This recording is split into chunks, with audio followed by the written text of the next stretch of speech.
Live.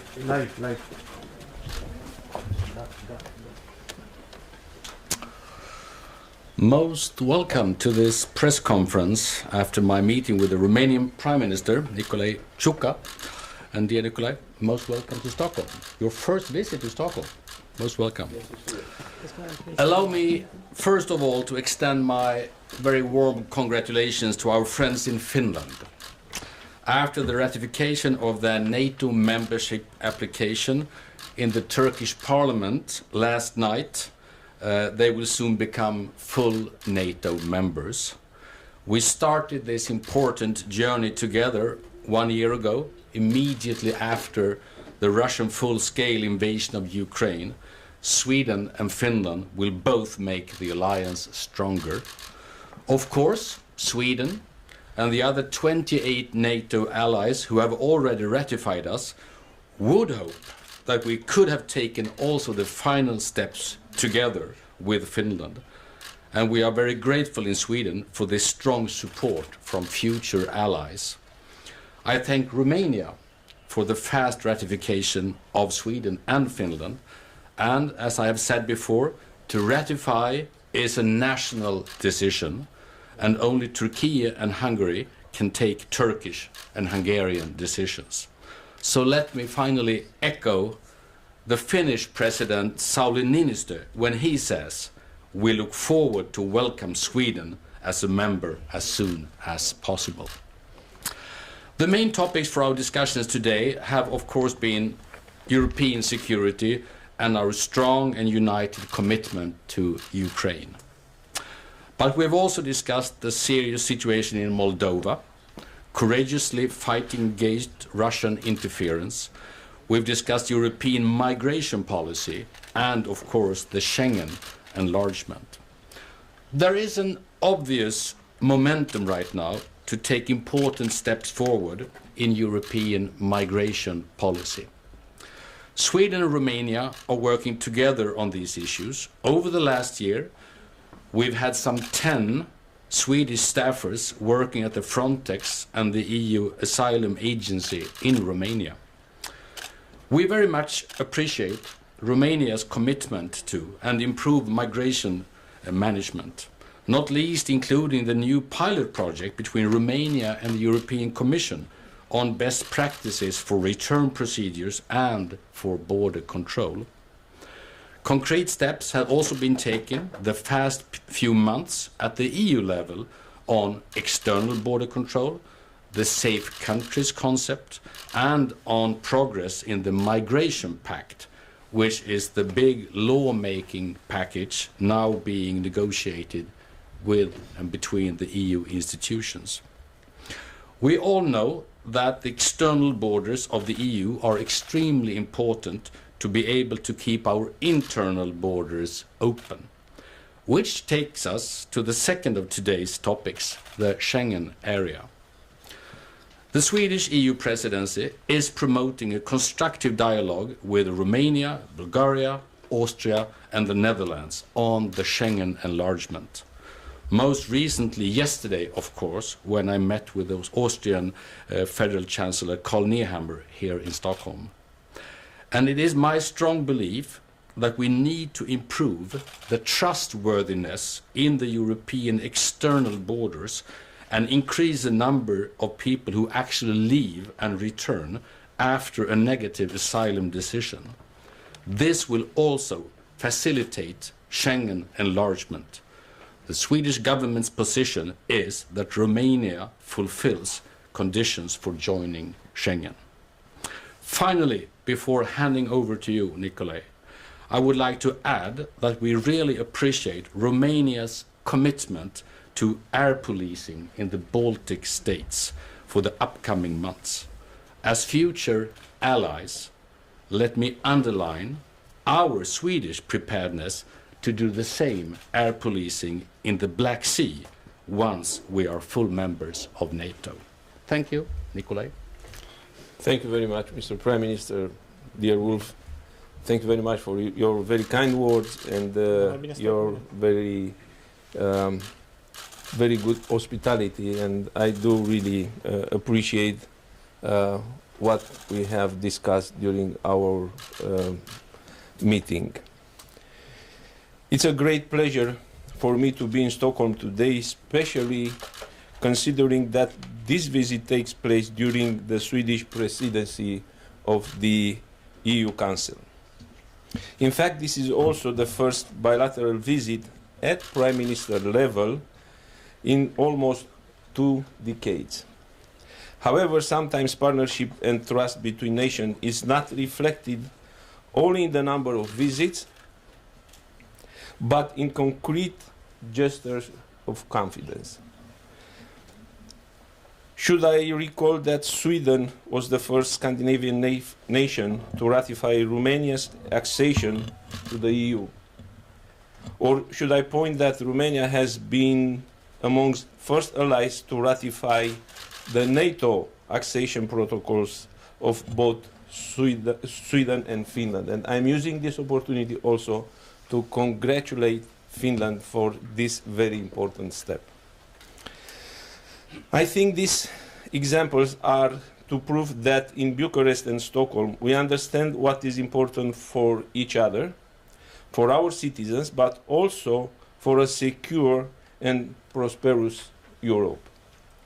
I would like to send a strong message of our support for Swedish accession to NATO. And Romanian example confirms the value of being protected under the strongest political military alliance in history, which is celebrating these days 74 years, but also benefiting of the developing opportunities offered inside European Union, especially in this very complicated period of time. We analyzed the implications of Russia's illegal and unprovoked war against Ukraine and how to counter its multi-sectoral and serious consequences that affect us equally. We agreed we must continue to support Ukraine by all means and at all levels, political, including by advancing the European integration, economic, military, and humanitarian as well. In this respect, I presented the multi-dimensional support Romania has granted and continues to grant to Ukraine. I refer especially to the assistance provided to over 3 million Ukrainian refugees who entered our territory in transit or for a couple of days, but also the specific assistance and benefits granted to over 110,000 Ukrainians who have chosen to stay in our country. Romania facilitated the transit of grains and other Ukrainian agricultural products through our country, over 14 million tons of agricultural products to be more specific. I also mentioned the trilateral format launched last September together with Ukraine and Republic of Moldova to help the two states in the field of energy, and we have discussed in details this subject. With Prime Minister Kristersson, we assessed the situation in the Republic of Moldova, a country facing multiple challenges generated by the aggression of Russian Federation and in Ukraine. I have called for support in the EU Council for the sanctioning of those who want to destabilize the Republic of Moldova and thus undermine its constitutional order and the rule of law. I emphasize that Romania is and will remain an active promoter of the integration of the Republic of Moldova in the European family and a firm supporter of its sovereignty and territorial integrity within its international recognized borders. The talks I had today with Prime Minister Kristersson confirmed our common goal, the revival and efficiency of dialogue, not only as regards our bilateral cooperation, but also as EU partners and future NATO allies. I also expressed Romania's interest to strengthen our cooperation in both political but also economic and sectorial fields. We have discussed the opportunities and the potential Romania and Sweden is having, increasing the investment of Swedish investors in Romania. So thank you very much for your presence so far in Romania, and looking forward to see more Swedish investors coming and investing on our country.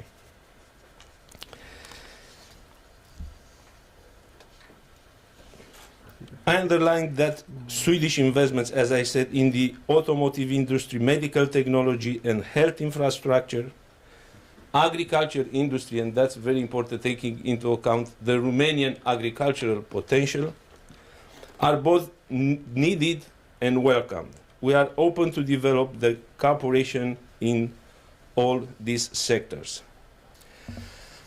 I conveyed to Prime Minister that Romania supports all the priorities the Swedish EU Council presidency is having. I highlighted the importance of advancing the European agenda through the consensual approach based on solidarity and orientated towards strengthening European unity and resilience. We both agreed that there is no event accepted to weakness our solidarity and unity.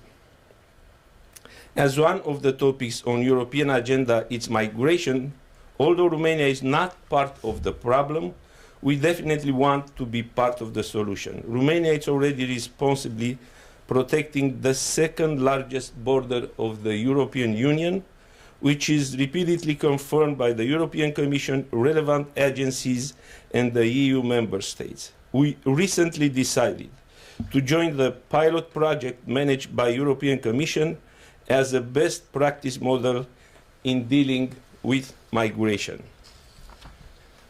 We also discussed about Romania's priority objective, the accession to the Schengen area this year. I thank the Prime Minister for the positive stance and active support of the current Swedish presidency in trying to identify constructive solutions that would allow us to move forward in this process. As Romania is already contributing in securing Schengen area, we are ready to consolidate our efforts as members. Considering the challenges we face on the energy market, I have underlined our support reforming its functioning mechanisms in order to increase its resilience and reduce the impact of natural gas prices on electricity bills. So once again, thank you very much for hosting us, and thank you very much for contributing to enhancing our bilateral relationships. Thank you so much. Thank you. So we'll open up for a few questions, and we'll start with the Romanian national television. Vlad, if you raise your hand, you'll get a microphone. Yes. And if you have more than one question, please ask them at the same time. My question is for the Swedish Prime Minister. In January, you said that you are determined to have on the agenda the enlargement of the Schengen area for Romania and Bulgaria. Will there be a favorable response for Romania by June? And I know that you have discussion yesterday with the Chancellor of Austria. Did he change his position regarding Romania's accession in Schengen area? Well, the simple answer is no, he did not. The simple answer to your first question is yes, we do have it on the agenda. We will keep it on the agenda. We will do everything we can to facilitate these discussions. And we are, as I said, we are from Swedish side very much in favor. And I think there is an expectation from the European Council for this matter to be solved during this year. But everybody realized that the decision making has to be made in every country. So it's on the agenda, yes. Okay, then we'll do the Swedish radio here. Jag tar mig friheten att ställa frågan på svenska eftersom jag behöver ett svar på svenska. I will translate for you. This can be exciting. Jag skulle först vilja ha en kort kommentar på att nu det är klartecken för att släppa in Finland i NATO och sen en följdfråga på det vad regeringen konkret nu gör. Har ni kontakter med era partivänner i Ungern? Har du bett Rumänien om hjälp? Och tror du att det faktum att Sveriges regering har beslutat att stödja EU-kommissionen i målet mot Ungern i domstolen nu, att det på något vis kan påverka den här processen? Ja, först som jag sa, vi gratulerar självklart Finland. Finland är nu i mål och det finns inga reservationer i Sveriges gratulationer. Lika lite som det fanns några reservationer i Finlands förhoppning att Sverige så fort som möjligt kommer in. Så att den är reservationslös. Det här är bra för Finland, det är också bra för vår gemensamma säkerhet. Det hade varit ännu bättre om vi kom in samtidigt. Det är precis så vi tycker. Och jag känner mig väldigt trygg att så tycker också alla andra NATO-länder som har ratificerat oss. Det bästa vore att vi kom in samtidigt. Nu är Finland inne och det är gott så. Det vi nu gör är ju naturligtvis att vi dels inväntar det turkiska valet. Jag tror alla inser att det finns en betydande del i detta som också handlar om turkisk inrikespolitik. Det är fullt respektabelt, så är det i de flesta länder. Men vi har också ständig och mycket tät kontakt med alla andra NATO-länder som hade velat se oss inne redan. Inte minst så sent som idag diskuterar vi den saken naturligtvis också. Och det är också väldigt många premiärministrar som också erbjuder sig att föra vidare de samtalen med sina motsvarigheter, till exempel i Ungern och i Turkiet. Så jag tycker att vi har ett otroligt gott internationellt stöd på alla sätt och vi tar varje tillfälle som ges. Men vi ska också ha is i magen. Det här är ett beslutsfattande som ytterst måste ske i Ungern och i Turkiet. Och det är fortsatt vår förhoppning och 28 andra länders förhoppning att det här sker före eller vid Vilniusmötet, men några garantier finns inte för detta. Sen också frågan om, nej men det är ju självklart, alltså, homosexuellas rättigheter, det är en väl känd ståndpunkt för svenska regeringar sedan lång tid tillbaka, inklusive för den här regeringen, så att vi gör det som är självklart för Sverige och för många andra länder att göra i en sån här situation, och det har ju som du vet ingenting med NATO-medlemskapet att göra. Okay, thank you. Then we'll go to Radio Romania. Petruta, if you raise your hand, yes. For the both prime ministers. You talk about the situation in the Black Sea area. You also discussed a possible military cooperation. And in this case, what is about for this cooperation will consist of? Well, I was partly saying that we appreciate what Romania is doing, and partly say that that is very much corresponding to what Sweden could do as a future ally as well. What I basically try to say is that Sweden is, as everybody knows, seeking NATO membership because we think that the common defense is important for us, but we are also seeking NATO membership because of what we can provide with. We are a security provider. We have advanced abilities and capabilities, not least in the air, and that we are very eager to be able to share that and to show that for the rest of the free world. If I may, I think it's a very good question, taking into account that in this process of accessing, and I do really wish to happen during next summit in Vilnius. I'm seeing Sweden as a future member of NATO, but also as a NATO partner. So, taking into account that today, when we are speaking, NATO has already increased its presence in the Black Sea area, specifically in Romania. US has also increased its presence in the Black Sea area and also in other locations in Romania. I do believe that Sweden can take part in our exercises, and they can deploy their forces and to be part of the NATO presence in Cinku. Cinku is an area where the NATO forces are located and they are conducting exercises, and this is a very good opportunity to have the Sweden presence in Romania and also looking forward to its membership of the alliance. So. Okay, thank you. That will have to be the final words because time has run out. Thank you for coming to this press conference. Thank you so much. Thank you. Prime Minister, thank you so much. Thank you. Thank you. Thank you so much. Thank you.